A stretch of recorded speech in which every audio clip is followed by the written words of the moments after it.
একদিকে রাজ্য, অন্যদিকে কেন্দ্র সরকার দুয়েরই চড়া সুরে সমালোচনা করলেন প্রাক্তন প্রদেশ কংগ্রেসের সভাপতি অধীর চৌধুরী। মঙ্গলবার বহরমপুরে একটি সাংবাদিক বৈঠকে নবগ্রামের তৃণমূল কংগ্রেসের নেতার ঘনিষ্ঠকে গ্রেপ্তারে এমএলএ কানাই মণ্ডলের বিক্ষোভ দেখানোর প্রেক্ষিতে তিনি বললেন, আমি ওসির পক্ষে, পুলিশের পাশে থাকা সবার উচিত। হয়তো ওসিকে এবার সরাবে। তৃণমূল এভাবেই সবার মনোবল ভাঙছে। ডাক্তার থেকে পুরকর্মী, কালেক্টরেট কর্মী কারো রেহাই নেই। মুখ্যমন্ত্রীর মুর্শিদাবাদ সফরে স্বাগত জানিয়ে স্পষ্ট দাবি করেছেন তিনি যেন হিন্দু মুসলিম সব আক্রান্তদের দেখতে যান। পাশাপাশি এটাও অভিযোগ করেন গন্ডগোলের জন্য দায়ী তৃণমূলই। না হলে জঙ্গিপুর সুতি কোথাও এত বড় গন্ডগোল হলো না, শামশেরগঞ্জে কেন? সেখানে তো 3 জন এমএলএ, 1 জন এমপি থাকেন। পুরসভাও তৃণমূল কংগ্রেসের। কাশ্মীরে কংগ্রেস আমলের সেই ইন্টেলিজেন্স নেই দাবি করেও অধীরের সাপ কথা। এখানে বসে বললে হবে না কেন জঙ্গি ধরা পড়ছে না। দেশের সেনারা নিজেদের মতো এগোচ্ছে, ওখানকার প্রকৃতিটা বুঝতে হবে। আর করবো, এই যে আমি ভোটের সময় ডিএম অফিসে গেছিলাম, ভোটের সময় নমিনেশন ফাইল করতে। একটা মহিলা, তাকে চিনিও না ভালো করে, সে আমাকে, আমরা যখন ভোটের নমিনেশন ফাইল করি তখন কি করি, প্রত্যেকটা সরকারি ঘরে গিয়ে গিয়ে একটা প্রথমে ধন্যবাদ জানাই যে আপনাদের অফিসে যে নমিনেশন ফাইল করলাম, এটা আমাদের রেওয়াজ। তো একটা মহিলা সে এসে বলে, দাদা আপনাকে আমি রেসপেক্ট করি, একটা প্রণাম করতে পারি? না, প্রণাম করবেন? আমার প্রণাম আর কি করবেন, এমনি দাঁড়িয়ে একটা আপনি নমস্কার করবেন, আমিও নমস্কার করবেন, না আমি একটা প্রণাম করব। এখন একটা মহিলা, সে আমার বোনের মতন ছোট, একটা অল্প বয়সী মহিলা, সে প্রণাম যদি করে আমি বলবো যে না আমি দিতে পারবো না? প্রণাম করেছিল, তার সঙ্গে সঙ্গে তার শাস্তি। কি করব? কি চলছে বাংলায়?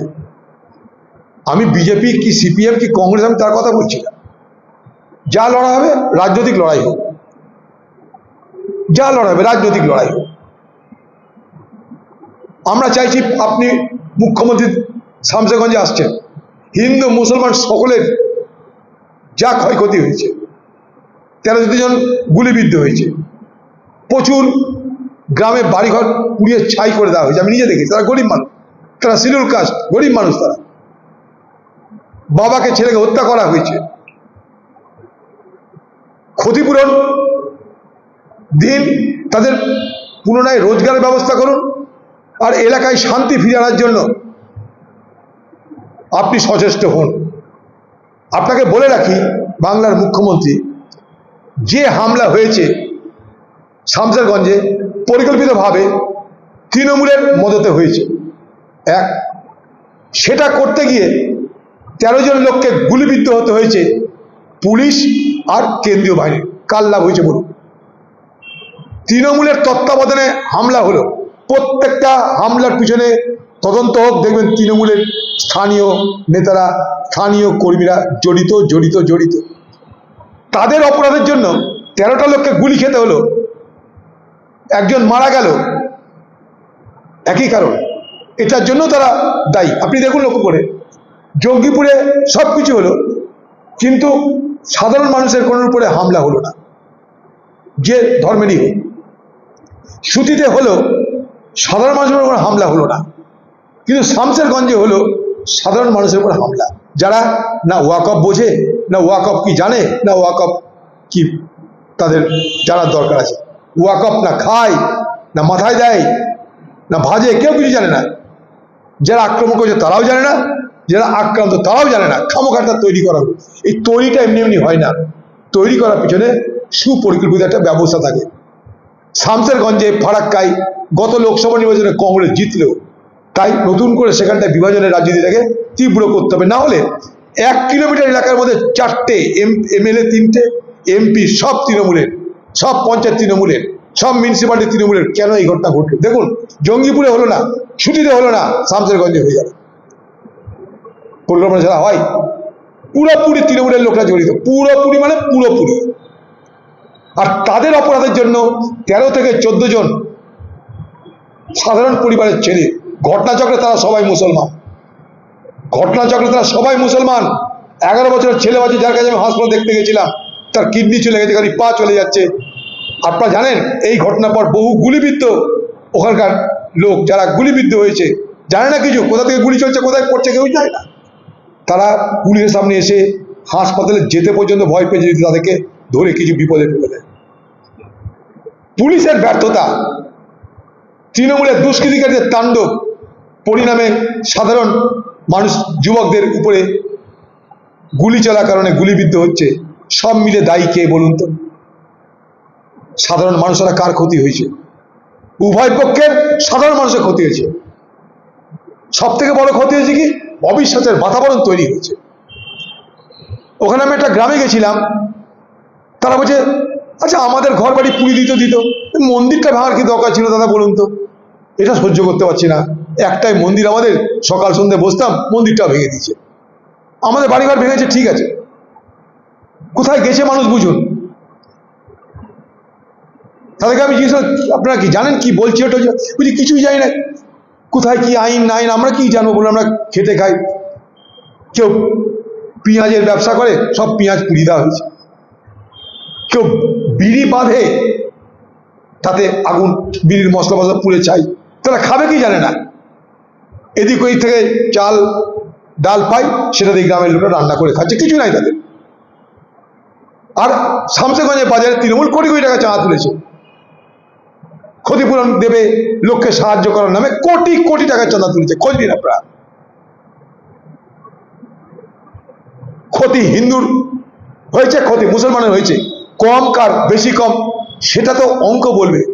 সব থেকে বড় ক্ষতি হয়েছে সাধারণ মানুষের মধ্যে যে প্রেম প্রীতি ভালোবাসা সৌহার্দ্যের সম্পর্ক, সেখানে চির হয়ে যাওয়া, এর থেকে বড় ক্ষতি কিছু হয়নি।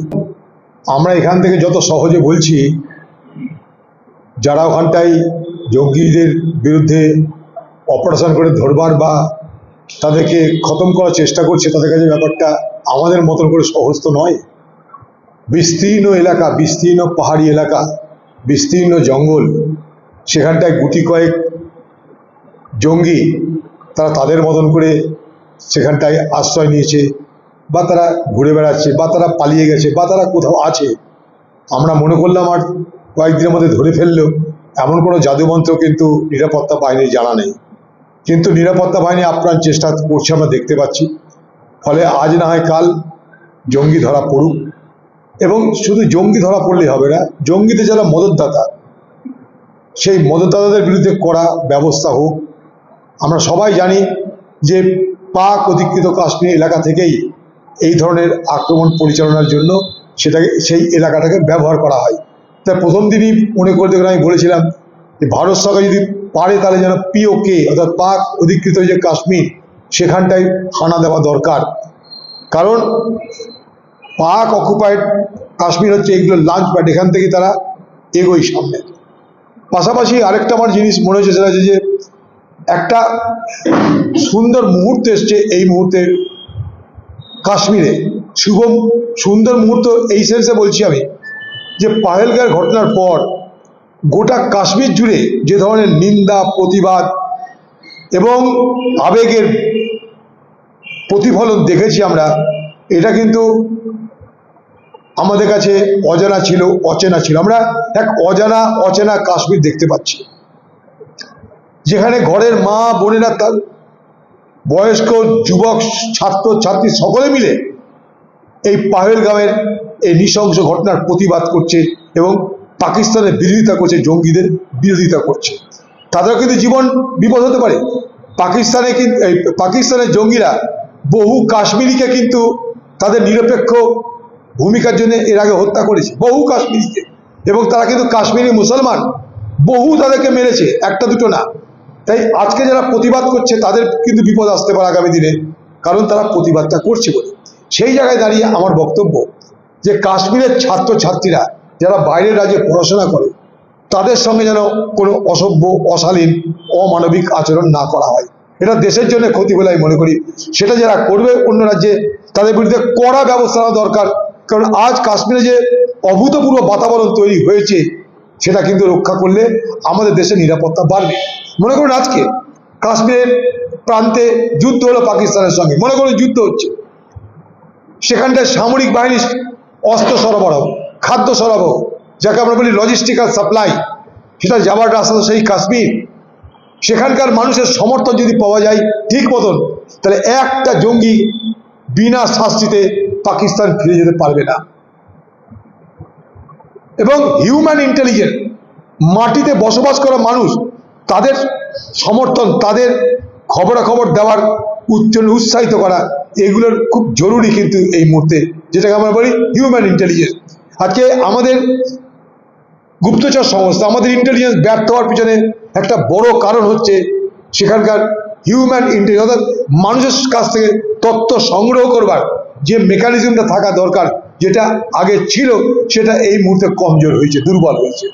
আমি নবগ্রামের ওসির পক্ষে থাকতে চাই, এবং পুলিশের উচিত সবাই নবগ্রামের ওসির পক্ষে থাকা, নাহলে আগামী দিনে প্রত্যেকটা থানাতে এই জিনিস হবে।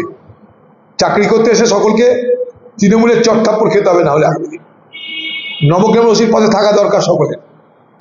করতে পারে, বিচারপতি অপমান করার অধিকার কারণ নেই, এটা আমি মনে করি। কারণ আজও বিচার ব্যবস্থার উপরে শুধু বাংলার নয়, সারা ভারতবর্ষের মানুষের সব থেকে বেশি ভরসা। ভারতবর্ষের মানুষ সরকারের প্রতি, ভারতবর্ষের মানুষ প্রশাসনের প্রতি যতটা না ভরসা করে, তার থেকে অনেক বেশি ভরসা করে ভারতবর্ষের বিচার ব্যবস্থা প্রতি। দেখতে পাচ্ছি এটা আজকে বাস্তবতা। তাই তাদেরকে অপমান করলে তারা কেন বসে থাকবে? প্রতিহিংসা। মমতা ব্যানার্জি যে রাজনীতিটা বাংলায় নিয়ে এসে, সেটা হচ্ছে যে আমার বিরুদ্ধে কথা বলে তার প্রতিহিংসা নিতে গেলে আমার সরকারি যা ক্ষমতা সেগুলোকে অপব্যবহার করবো। তার বিরুদ্ধে প্রতিবাদ হয়েছে, তাই পোর্টাল থেকে নাম না খেতে দিয়ে মারবো। এই বহরমপুর শহরে দুটো মহিলাকে পক্সো কেস দিয়েছে, না খেতে দিয়ে মারবো, তাদের বেতন বন্ধ করে দিয়েছে। ঠিক একইভাবে সারা বাংলা জুড়ে জিনিস চলছে। ডাক্তারদের বিরুদ্ধে এই ব্যবস্থা হয়েছিল, একে তাকে ট্রান্সফার করে তছনছ করে দেওয়ার ব্যবস্থা হলো। সরকারি ক্ষমতাকে কাজে লাগিয়ে তিনি তার রাজনৈতিক প্রতিহিংসার পাশাপাশি মানুষের গণতান্ত্রিক অধিকারকে সম্পূর্ণভাবে ছিনিয়ে নেওয়া, কেড়ে নেওয়ার এই বিভৎস রাজনীতি করছেন।